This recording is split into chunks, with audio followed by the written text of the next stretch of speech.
Hi, everybody. I'm Barbara Ali, and I'm back for the very last day of Find Your Purpose and Create a Business Summit. And today I am so pleased to introduce Wendy Lipton Dibner. Hi, Wendy. Hi, Barbara. I'm so excited we're doing this. Yeah, thank you for being here.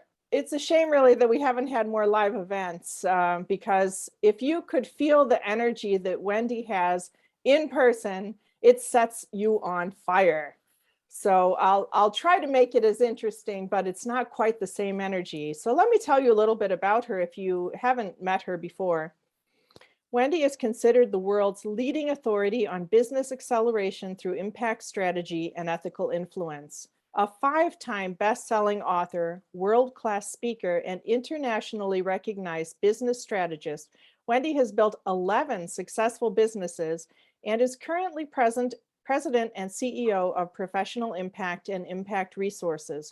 She has served more than 1,000 corporate healthcare, small business, and nonprofit organizations, and more than 5 million entrepreneurs, executives, and credentialed experts, helping them expand their vision, scale their ideas, and strategically plan, develop, and deliver marketing, products, and services that yield high revenues as a result of making a measurable difference in people's lives.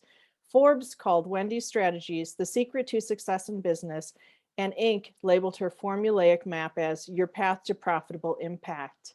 So here's Wendy. Thank you for reading that whole thing. It's like, it makes me feel like such a grown-up when I hear that thing, right? So it's like, okay, so everybody knows I'm a grown-up and there's some experience and that you've brought on somebody who has some experience, but let's get to what it is you really want them to know. I'm here for you. I love that about you, that you're always interested in providing valuable tidbits that people can walk away and do something with right away. Yeah. So because you're so about impact, when we talk about the needs of society, like especially during the pandemic, I was thinking about Facebook and Zoom and Amazon and Microsoft, Apple. All of these companies started out by meeting the needs of society even before we knew that we needed what they were creating, especially during the pandemic. And they're some of the most profitable businesses on the planet now. So how can we discover our unique impact that we bring to the world? I love that question. Part of the issue is to understand what we mean when we're talking about impact. So I think we need to refine that a little bit, just really quickly, if that's okay with you. Yes, so that please. we're all talking about at the same time, because the fact is that the word impact is used so often. It's like the word love. We throw it out there. Oh, I love that. As opposed to I love you. It's the same word.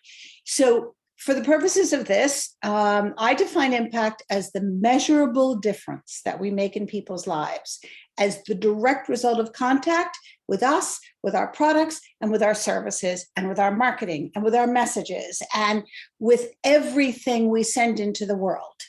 So the first question then becomes, what is the measurable difference we want to make in people's lives? One of the hardest things, when you mention Apple and Google and all of these things, and you say they brought us things before we even knew we needed them. That is the hardest thing to do in the world.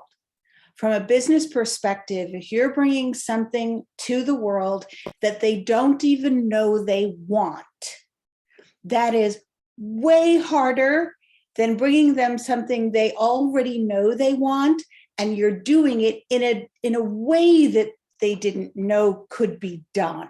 That's a whole different issue.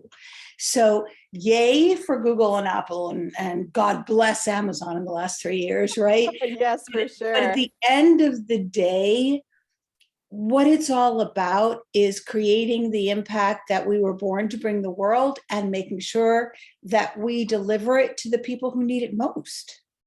That's really good, because I got to say, if I thought that I had to make the impact that Facebook or Amazon made, I'd probably not ever get out of bed. Yeah, it's daunting. If we just focus on who are the people that we most want to help, and of course, you've been to my events, that people at my events want to help everybody in the world. And I've always been really opposed to this narrow your niche stuff, because if you're a difference maker and you narrow your niche, what about all the people you're cheating? right? So at the end of the day, you want to help the world, you want to help the world. You just have to make sure the world wants you. And that's the easy and hard part. That is very hard, yeah.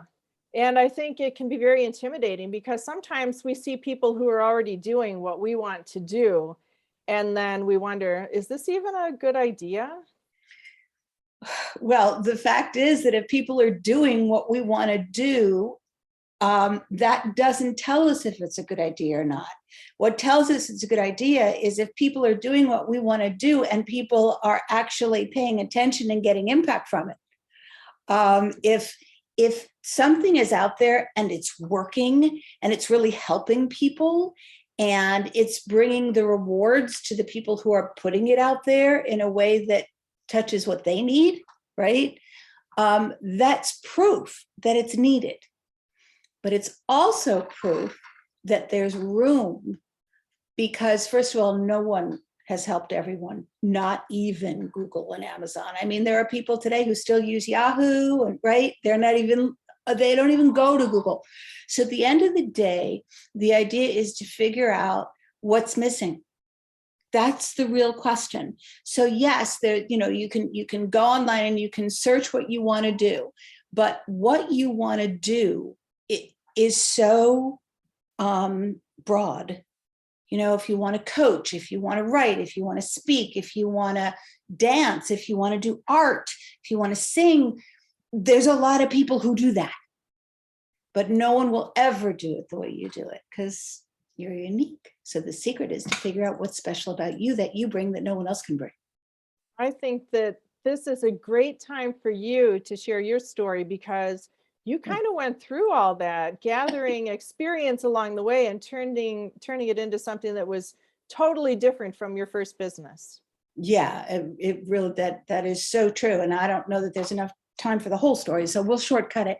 And Movie with Action, I used to take 90 minutes to tell this story. So let's see if we can narrow it down a little bit. The simple truth is, as you well know, really all I wanted to do was to be Barbara Streisand. I mean, that was pretty simple. And I had a family who wanted me to go to college. So we made a bet and that I had to apply to all of these big fancy dancy schools. And if I didn't get in, then they would support me to go to Broadway. But that if I did get in, then they would support me to go to grad school. And the schools that I applied to called my bluff. And I ended up in a graduate school for sociology and social psychology, which is a passion of mine, understanding people and what they need. And that just led to one thing after the other, after the other. I love finding out what moves people to action, what makes us do what we do, and how we stop ourselves from letting ourselves have what we really want, and how other people can benefit from what we do. And that all began for me in the social sciences. And so my beginnings was in research. And what I tell everybody is I was trained in research, but then I identified a problem. And that problem led me to the entrepreneurial career that I had. So the big secret for me has been that if I keep my eyes open and my ears open and my heart open, and I pay attention to the problems that are out there, the things that people want so desperately, then I look at what are the solutions that are out there. And if it's not what they need, I do what I can to fix it. That's always been the bottom line. But it started because I presented my research to the US Senate on a specific research study we had done. And the study was in healthcare, and it was massively impactful for the people whose lives we helped. And we were looking for the senators to recognize that what we had studied was a disease, and therefore they should fund this and that and whatever. It wasn't political, it was healthcare. But all they wanted to know was about the money. All the sponsors' lawyers wanted to know was how could we present the data in a way that would affect what senators did. It was all about the money. And I was 20 something, and I was bright-eyed and bushy-tailed and filled with hope. And that really was a red line for me. You know, I didn't want to be in a world that was so driven by money, that didn't even care about the impact that they could make with their decision. And so I quit my job at the university and I walked into a bank and I asked for a loan to build a business that would be like a social research study to prove that if we focused on impact, we would make more money than if we focused on money. Now, in today's world, that is not new thinking.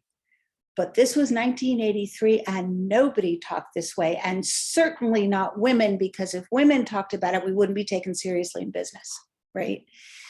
But I was lucky. Fort Worth, Texas, of all places, they saw this blonde walk in and say, I've got an idea, and they wrote me a check. And that started the first business. It was a brick and mortar business. And in 3 years, we did amazing work. We never talked about money. We never talked about prices. We broke all industry records for what we were delivering. And all of a sudden I was doing speaking engagements for small businesses and corporations and people who wanted it. And that led to the next thing and the next thing and the next thing. And here I am 11 businesses later. So the more that I've studied people and the more that I've learned about what people really need and how we take what's inside of us, what we know and what we feel, which are not always the same thing, and we apply it to help them change their lives, there's no stopping us. That's amazing. I guess I had forgotten how deep that story was about Barbara Streisand. But I have to say that if I have to look at your purpose now, just based on what you said, you are using your voice and you're using it for the people on behalf of the people. So you really are Barbara Streisand. It's so funny. She turned 80 this week.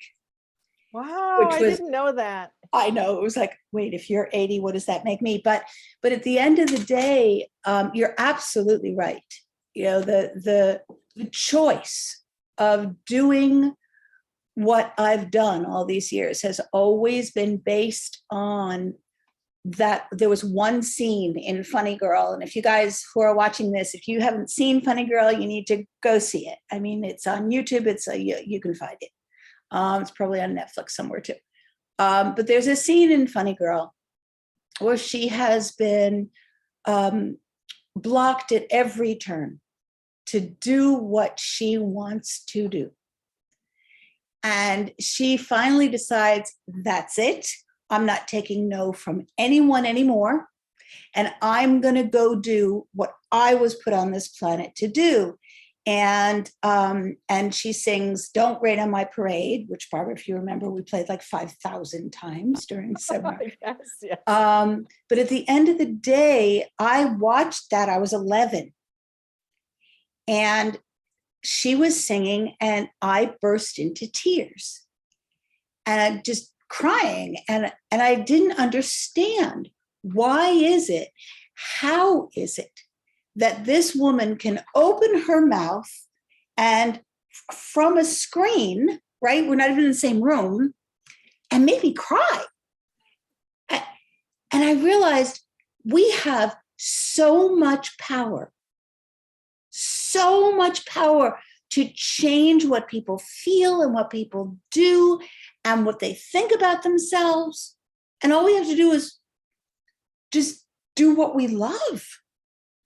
And that's really the inspiration. And so you're absolutely dead on target. I am doing what Barbara Streisand was doing, which is making sure that I do what I love and that I touch people's lives. And that's all we can ever ask for as difference makers, I think. That's very good. Yeah, I think we all definitely need to be doing what moves our heart. So I was wondering, sometimes it's in the form of a government study, but how can we find the people we're meant to help and get paid to help them if we don't have a study? Do you have any tips on that? Yeah, I do. I think we have to break down your question though, Okay. because how we find the people and that we're meant to help. Those are two different questions. So I think the first one is to take the second half of your question. In other words, how do we figure out who we're meant to help? Yes. And that question fascinates me all the time. Because for me, and for so many people I've helped, but especially for me, there's a big difference between who we think needs our help and who would be fun to work with. Oh my gosh, yes. Oh, I want to hear the answer to this then. That's the piece first.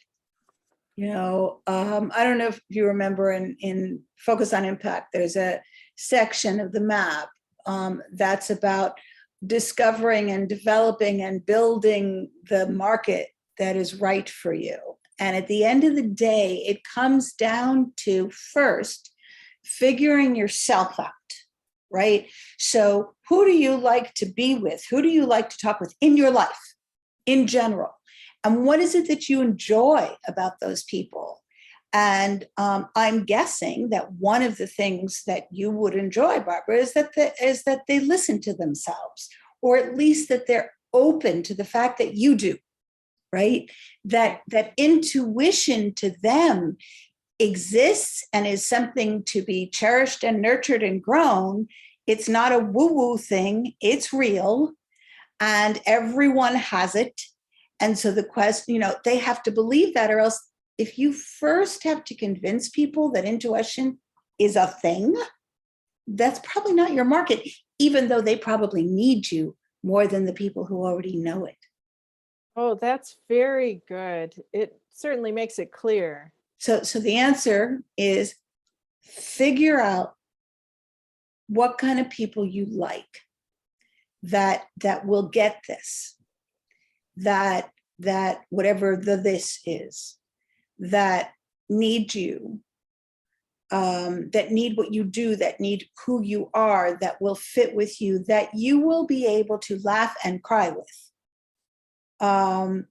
Because at the end of the day, if you're just going to be a Google who never meets your clients, you still have to like these people, because you won't serve them in the same way. And I hear people say, oh, I like everybody. I'll bet that's not true. That's true. And right? I mean, it's one thing to say, I love everyone. I want to help everyone. I'm an open soul. Right? It's another thing. Do you really want to spend an entire dinner talking to this person? That's a good question. It seems like during your training too, you had us develop stories so that we would attract the kind of people that we wanted to have dinner with. Yeah. So the first question became figuring out, if you were going to have a dinner for 12 people, who would those 12 people be? And what industries would they come from, and what would their personalities be, and what would they be like, and would they be, what age cohort would they be, and would they be all the same, or would they be an eclectic group where everybody was different? And design your perfect dinner party. And it doesn't matter if they're alive or dead, because at the end of the day, you're designing who are the cool people that you want to be there. They could have lived centuries ago, but there's something about that person that really tickles you or interests you or intrigues you, or maybe even scares you, but would lift you up. So that was what that was. It was the table for 12, and it was about developing that. And then to the research side of it, the other half of your question, researching where those people hang out, so that you can stalk them. In other words, find out what kinds of things they're interested in, find out what kinds of things they're doing, find out their biggest challenges, what are the things they're complaining about. Join their forums, join their Facebook pages, listen to them online if they're influencers of any way. At the end of the day, find out what they think their problems are, and then can you help them with those problems? And it may be that all the people you really like aren't right for what you want to bring the world. And then that's a whole different question. But it usually you can find one to many groups of people who you will connect with and who can benefit from the impact you bring them. I think that's very helpful.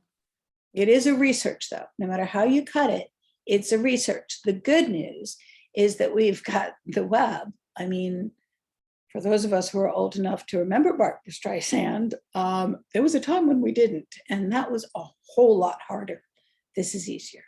Yeah, and I think the pandemic has actually made it easier because people are hanging out online, and there are Yes. more groups than ever before. So For sure. For sure. yeah, this is the book that that Wendy was talking about that she wrote. That's basically step by step on how you can create impact through the work that you do. Thank you. I'm flattered. Yes, I wrote it at a time when I was meeting more entrepreneurs than I could help. And so somebody who had invited me to speak asked me to teach something at his event that I had never taught anyone else. And I had been doing speaking for like 30 years at that point, and I really couldn't imagine what I would teach that I had never taught anyone. I'm pretty much an open book, right? And then all of a sudden I realized there was something I had never taught. And so that's what Focus on Impact is. Wow, I'm so glad that he stretched you to your limits so that you could come up with this book, or we might not even have it. Thank you. Yeah, we had a lot of fun writing that book. And it's great that you stepped up and actually did it, because I think often we know that we have a talent, we know that the world would benefit from it, but the thought of speaking or asking others for help is terrifying. And what do you suggest in that situation? I love your questions. I told you, I do. Your questions are so spot on and complex at the same time. So I want to break it down. Okay, I love that. So the first part of your question, we know we have a talent. I'm not sure we all know that. Wow. I think the first piece of this is discovering what is this thing that we have that we can use to make our impact, right? So years ago, there was a book written called First Break All the Rules. And in that book, they defined talent as brain wiring, what we're born with, right? And as you know, in Move People to Action, I teach a different version of that I call action types. At the end of the day, what all of the studies have shown, no matter who you study on this, our talents, quote unquote, come from our DNA, from what we're born with, and then how we choose to use what we're born with. So if you open the cupboards of your kitchen and you have all of these different ingredients, what you choose to make may not be what I choose to make, even though we have the same level of ingredients, basic ingredients. So the first trick is the hardest, which is to discover our unique impact, to figure out what were we born with that we can bring to help people in their lives. And this is a lifelong journey, because the older we get, the more we learn about ourselves, the more we're interested in learning about ourselves instead of interested in like getting dates and stuff, right? Right. And especially after COVID, people were doing so much noticing and asking, who is my authentic self? Because there was no one there to put on an act for anymore. And so in the course of your self work, whatever that is, the secret is to say, okay, how does my brain work, right? What is it that I bring to problems? When people who come to me and ask for advice or ask for help or ask for my opinion, why do they come to me? Why me? Because when we start to ask those questions about ourselves, and when we ask our friends to tell us, I'm so honored that you want my advice. Tell me why me? You have 20 friends. Why me? And again, do the research. Ask people, what is it about me that makes you feel comfortable talking to me, or what makes you want to interview me, or makes you want to read my books? The more you can ask people who will love you, even though you asked the question, the more you'll start to discover about you. So that's the first piece, right? Is discovering what the talent is and being willing, to your second piece, to ask for help, to ask other people to validate that talent. That's the first thing to ask help with. The second thing is not as hard, but it's more complicated. The second thing about asking for help is to know who to ask. Knowing who is the perfect mentor for you, who is the perfect coach for you, what are the right courses to watch online, who are the people who will take your money gladly and tell you all the things that you're supposed to do, but not how to do them. Right? Oh, yeah, that's very important, because it's so easy now, because everybody's got a program online. I know. So one of the things that is a real hot button for me, as you know, Barbara, is how much available is out there for difference makers to go to and buy, and how much heart they put into those programs. They order them and then they try them and then they can't do what it says. And it is infuriating, especially since there are very, very famous within our niche people who have millions of followers and have made gajillions of dollars, to the point that I did a study back in from 2011 until 2017, where I studied 5,000 entrepreneurs. And one of the things that I found out is that the average entrepreneur had spent $100,000 going to seminars and buying books and buying online courses, and had not even come close to making it back, let alone making anything at all. So people are spending a lot of money there. The marketing out there just sucks you in. And the next thing you know, you don't trust yourself anymore. And I think that's part of what terrorizes people. They're afraid to go ahead and put money down, because after you've been burned once or 5 times, at the end of the day, it's like, okay, I should be able to do it myself. I mean, well, my friend Sadie did it. Why can't I do it? And all of this kind of stuff. And I don't want my husband to see that I've got something else on my credit card now. So there's that category of terror. And then the final category of terror comes from messages that we carry, that we learned before we were old enough to recognize we were learning these messages. I call them rules. And the rules we learn about being strong and being successful and not asking for help, but doing it yourself.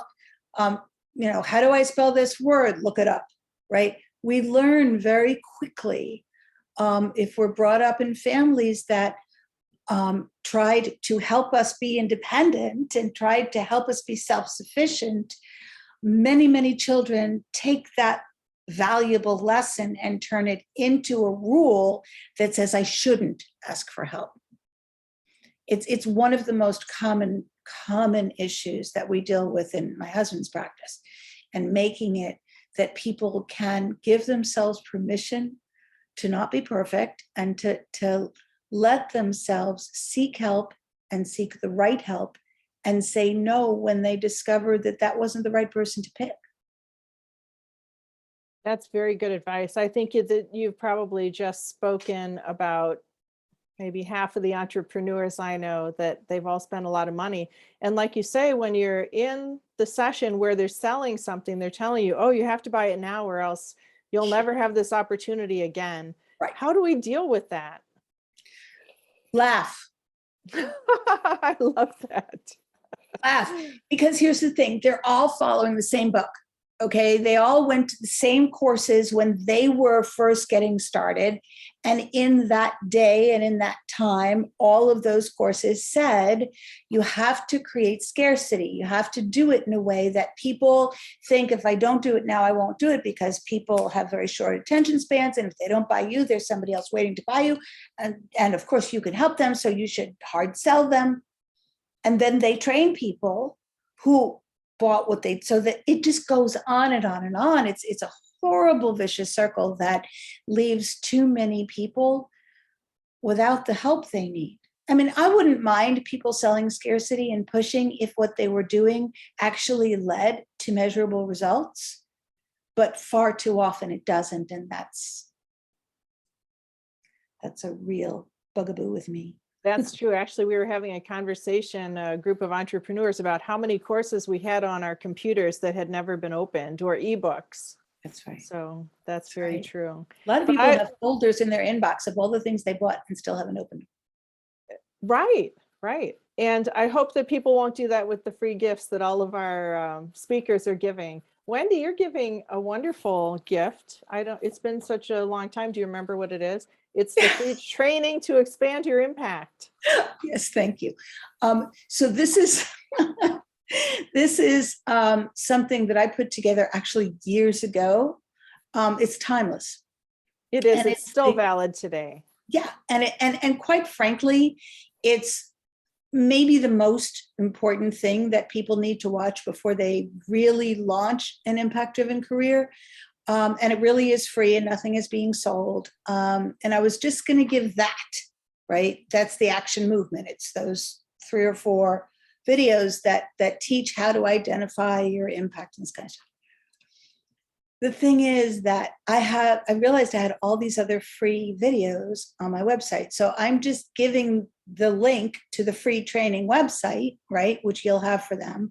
Yeah. And then you can just go there and start clicking and playing, but start with the action movement. You'll see a picture of all of these really famous people, right? Oprah Winfrey and all these people. So it's like a mosaic of all these people, and click on that. And that will give you a really strong foundation and inspiration to help you discover that at the end of the day, the most important piece, if you want to make a difference in people's lives and frankly be paid for it, is that you've got to move people to action. That's very true. Oh, that's wonderful that you're giving all that, because you have some amazing resources. So you'll have the link for them, right? On your thing? Yes, Okay, yes, great. yes, they will have it. I know that it's really difficult because you teach like a whole day or more on this book, The Focus on Impact. But could you maybe just highlight a little bit about the focus map that's inside of this? The focus. I forgot you were going to ask map? that. Yes, absolutely. Not a problem. In fact, hold on. Give me 1 second. Hiding behind my keyboard. The map. Oh, awesome. So it makes it a lot easier to remember all of the stations. Right. It's actually right behind me as well, but it's probably all backwards. Is it backwards? No, it's perfectly correct that way. Oh, perfect. Okay. Yeah. So the focus on impact map is a metaphor. But it is the answer to what that gentleman said, teach my people something you've never taught before. When I was working with all of these corporations and blah, blah, blah, blah, blah, I had a strategic map in my head to make sure that if I was going to help people make a measurable impact and make bajillions of dollars, that they realized that if they put the cart before the horse, it would never happen. So one of the things that I would do is make sure that everything happened in a certain order. And no matter how much they're dying to do that, they don't do this until they do that. And so the focus on impact map is the actual step by step from the very first time you wake up at 2 o'clock in the morning and you have an idea, to all the way through building it into a lifestyle that you love, that the work that you're doing fits your life and your family and the people that you want to be with, and allows you to be who you really are and not someone somebody else told you should be. And that all of that has to come first. Because if we pick a business and we say, okay, I want to be a speaker, and we have no idea what that life is really going to be like, we will do what everybody else says the life should be, as opposed to figuring out, well, how do I want my speaker life to be? I want to be an author. Okay, cool. Well, when do I want to write my book? And what am I willing to give up during my week so there's time to write? Because, you know, I'm got a toddler on each leg. Whatever it is that your lifestyle is, it forms the beginning. What is the unique impact that you want to make? So the Focus on Impact Map is a step-by-step to create the products and services and life and business that is perfect for you, that will enable you to help the most people you can touch, make the greatest impact you possibly can, collaborate with others so that wherever your holes are, you bring people in to work with you so that they can serve, and you don't get so selfish that you say, oh, I'm the be all and end all, you don't need anybody else, because that cheats everybody, right? Right. And at the end of the day, to recognize who are the right coaches to work with, who are the right mentors, who to avoid, how to avoid them. And then when you reach the point where you're touching more lives than you ever dreamed and making more money that you even like never even imagined, and you get over that moment, that's a weird moment, then all of a sudden, what's next? And you come up with another idea, because that's what we do, right? We come up with new ideas all the time. And when do you start that new idea? Is it okay to add it, or do you have to shut this down or sell it, which is what I did, right? I would build a business, I would build it up, and then I would either add it on to the next thing I was doing or sell it to someone else. All of the different choices, what do you do with it? And at the end of the day, it's a cycle. So you start at the beginning, you go all the way through, you dare to go bigger, you come back and you start again, because the map is the map. And if you go out of order, if you try and start here because you figure, oh yeah, I already know all of that, I guarantee you, this is going to sound so arrogant, please forgive me. No one has taught you to do all of this. And how I know that is because, you know, it's patented. So at the end of the day, it's not patented, it's trademarked. At the end of the day, do what you need to do to make sure that you're bringing out the impact you were born to bring the world and doing in the lifestyle that you deserve. That's just brilliant. Now, when I met Wendy originally, I was working in the travel industry.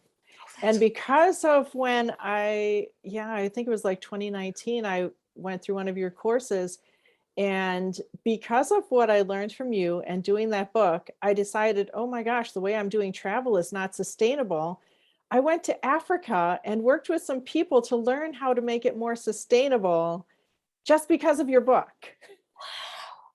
And it changed the way that I learned about how to present travel to people. And I realized that there's a way to make a bigger impact without giving money to people who are not making a difference in the world. So I really thank you for that. And then I'm sure you never hear the stories about the impact. I mostly that don't. Made. Yeah, I mostly don't. This is wonderful. And you love it. Yeah, of course. I love traveling, and I loved meeting all of the people in the villages in these places where most of their money was going to these larger travel organizations, and they were trying to figure out how to make people more aware. And then, of course, the pandemic came. So, oh yeah, that was perfect for a travel business. So I'm going to have to go through it again and see what the next phase will be. Yes, for sure. Yeah, that was in January 2019. Yes, right. And that was actually the last event before COVID hit. That's crazy. So are you going to be doing live events again? Because they're wonderful. Yeah, I love those events. The chance to be able to be with, it was 4 days plus then the fifth day we would go to, we went to Disney, whatever. Yeah, we went to Disney. I That's mean, who right. gets to do that in a training? That was amazing. Yeah, and we put everything we had learned in the first 4 days into, why was Donald Duck doing what Donald Duck was doing? I mean, we had a lot of fun together, but at the end of the day, I love that event. We did it 10 times. That was my 10th anniversary, 2019, I think. Yeah. And then COVID hit. So yeah, I'll do it again. Right now I'm heavily into this project that I actually announced at that event. So we're working to finalize it now. It's actually taken me all this time because of COVID to be able to make it, but this is the biggest thing that I've ever done. And so I've had to be super patient and put my full attention on that. I still have some clients, I still have people I coach, but in terms of doing an event, takes like months and months of time to put that kind of stuff together. I think a lot of So people are afraid to do those live events anymore. Yeah, right now there are live events going on again, but it's not going to be what it used to be for a long time. I think people are still super skittish, and rightly so. And especially in the fall, they're saying it'll, kick its ugly head again. So until we really get this thing nailed, I think it would be a while, because at Move People to Action, as you know, I would sit there, I would talk face to face with people. I was part of it, right? I wasn't just on the stage, and it was 4 days of 8-hour days or whatever for everybody. So we were very intimate in that room together. So I think it would be a little bit before we're ready to do something like that. But I'm doing virtual stuff. And like I said, I'm still coaching people. So at the end of the day, as long as people get the information, then I can wait to do my Barbara Streisand routine later.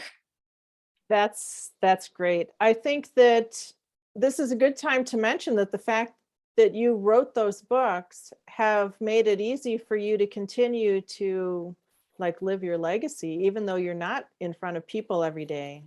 Yeah, so that's a really good point. And for anyone who's thinking about writing a book, it's not as awful as it sounds. I have to tell you, my husband says some of the happiest times that he's ever seen me is when I was writing books. And it's true. That the worst part is getting started. So don't start, just do it. Sit down and depending on your brain wiring, what works for me is to imagine that I'm actually doing a live event. So I imagine that I'm talking to people and my fingers do the talking, but I hear it in my head. I hear my voice. I see people's faces.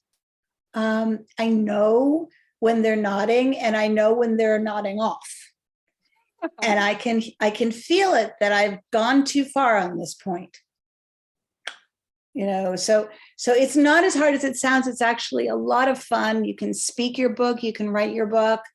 The secret is writing it in a way that you're really talking to the people you most want to help.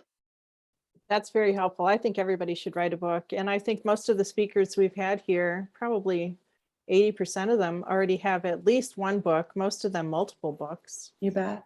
You bet. If they say, they, by the way, is the same people that maybe charge a little too much and give a little too less. I know who you mean. Okay. But they say that you shouldn't give it all away in a book, that it's only supposed to be a business card for your business. And it can be. And if that's all you want, then just use it as a here's what you need to be doing, but not here's how. If you really want a legacy from your book, maybe you don't want to coach, maybe you just want it out there, then don't listen to that. Teach them how. Focus on impact teaches you how. Now, does it teach everything I've ever known? No, of course not. There's no way to do that in 200 pages. Mad Leadership for Healthcare, I knew that I had decided that I was going to be leaving the healthcare business that I was doing. So I wrote it all out for them. It's 500 pages. That's a lot of pages. It's a lot of pages, but I gave it all to them. And this was back in 2009. And the other day I was flipping through it for something somebody had asked me about. And I was like, wow, oh my gosh, I teach that so much bigger now. If I ever wrote this again, it would be like, I don't know how many pages. It would be horrible. I'm never going to do that.